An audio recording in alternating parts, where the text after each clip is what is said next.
आज के वीडियो में आप लघुत्तम समावर्तक एलसीएम और महत्तम समापवर्तक एचसीएफ यानी दोनों भाग विधि से निकालना सीखेंगे, तो वीडियो को अंत तक जरूर देखें। पहला प्रश्न दिया है 24, 30 और 40 का एलसीएम भाग विधि से ज्ञात कीजिए। 24, 30 और 40 का एलसीएम यानी लासा लघुत्तम समावर्तक निकालना है भाग विधि से, तो कैसे निकालेंगे, इसको हल करते हैं। 24, 30, 40 इसको लिखेंगे इस तरह से। अब इसको भाग देंगे। अगर कटने वाली संख्या है तो सबसे पहले 2 से भाग देंगे। सबसे पहले सबसे छोटी संख्या 2 से भाग देंगे, तो ये तीनों कट जाएंगी 2 से। तो 2 से भाग देंगे, 2 एकम 2, 2 दूना 4, ये जाएगा 12 बार में। 2 एकम 2, 1 बचा, 2 पंजे 10, ये जाएगा 15 बार में। 2 दूना 4, ये जाएगा 20 बार में। ये 12 और 20 2 से कट जाएगा, तो एक बार और 2 से भाग देंगे।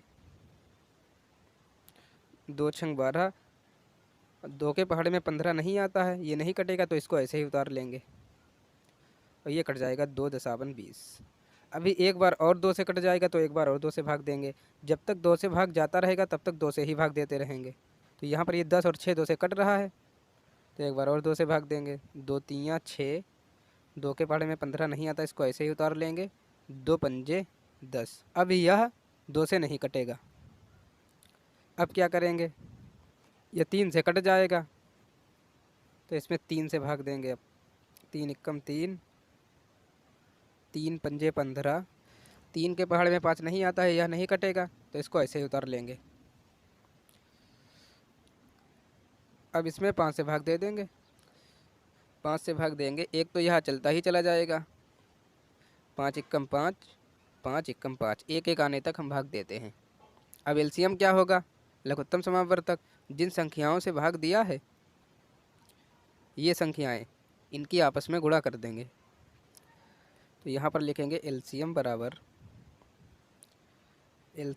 क्या आएगा, जिन संख्याओं से भाग दिया उनकी आपस में गुणा कर देंगे। 2 गुणा 2 गुणा 2, 3 बार 2 से भाग दिया है, गुणा 3, एक बार 3 से भाग दिया है, गुणा 5, इन सब की आपस में गुणा कर देंगे। 2 दूना 4, 4 दूना 8, 8 तियाँ 24, 24 पंजे कितने आएंगे, 120। 24, 30 और 40 का एलसीएम आ गया 120। यही आंसर हो गया। पहले प्रश्न में आपने भाग विधि से एलसीएम निकालना सीखा, अब दूसरे प्रश्न में आप भाग विधि से एचसीएफ निकालना सीखेंगे। चलिए दूसरा प्रश्न हल करते हैं। दूसरा प्रश्न दिया है 144, 198 का एचसीएफ मासा भाग विधि से ज्ञात कीजिए। 144, 198 का एचसीएफ यानी महत्तम समावर्तक निकालना है भाग विधि से, तो इसको कैसे हल करेंगे। इसमें क्या करते हैं, बड़ी संख्या को भाग देते हैं छोटी संख्या से, यानी 198 को भाग देंगे 144 से। 2 बार में ये तो ज़्यादा हो जाएगा, ये जाएगा एक बार में। 144 एकम 144। भाग में घटाते हैं तो इसको घटाएंगे। 8 में से 4 को घटाएंगे, कितना बचेगा 4। 9 में से 4 को घटाएंगे, कितना बचेगा 5। अब शेषफल 54 आ गया। अब इस शेषफल 54 से भाग देंगे इस 144 को। 144 को यहाँ लिखेंगे इस तरह से। अब इसको भाग देंगे शेषफल से। 3 बार में ये तो ज़्यादा हो जाएगा, ये जाएगा 2 बार में। 54 दूना 108। अब क्या करेंगे, इसको घटा देंगे। इधर से 1 लेंगे, 14 हो गया। 14 में से 8 को घटाएंगे, 6 बचेगा। इधर 3 बचा है, 3 में से 0 को घटाएंगे तो 3 ही बचेगा।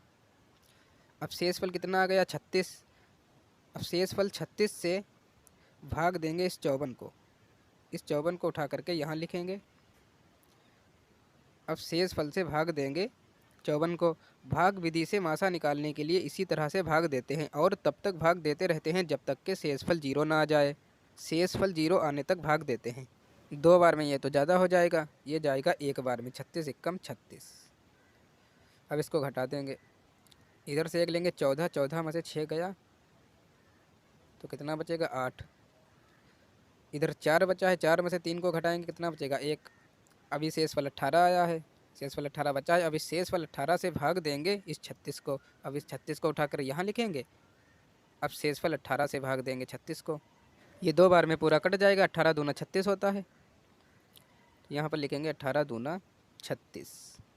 अब क्या करेंगे, इसको घटा देंगे, 36 में से 36 को घटाएंगे, कुछ नहीं बचेगा, 0 बचेगा, तो शेषफल 0 आ गया। अब मासा क्या होगा, महत्तम समावर्तक। भाग विधि से मासा निकालने के लिए इसी तरह से भाग देते हैं और जिस संख्या से सबसे लास्ट में भाग देते हैं वही मासा हो जाता है। यानी जिस संख्या से सबसे आखिर में भाग दिया है वही मासा हो जाएगा। तो यहाँ पर सबसे आखिर में इस 18 से भाग दिया है, तो यहाँ पर लिखेंगे मासा बराबर आएगा 18। 144 और 198 का मासा आएगा 18, क्योंकि सबसे लास्ट में 18 से भाग दिया है। यही आंसर हो गया। तो दोस्तों वीडियो अच्छी लगी हो तो लाइक करें। यदि आप हमारे चैनल पर नए हैं तो दोस्तों इसी प्रकार के वीडियोज़ के लिए हमारे चैनल को सब्सक्राइब करें।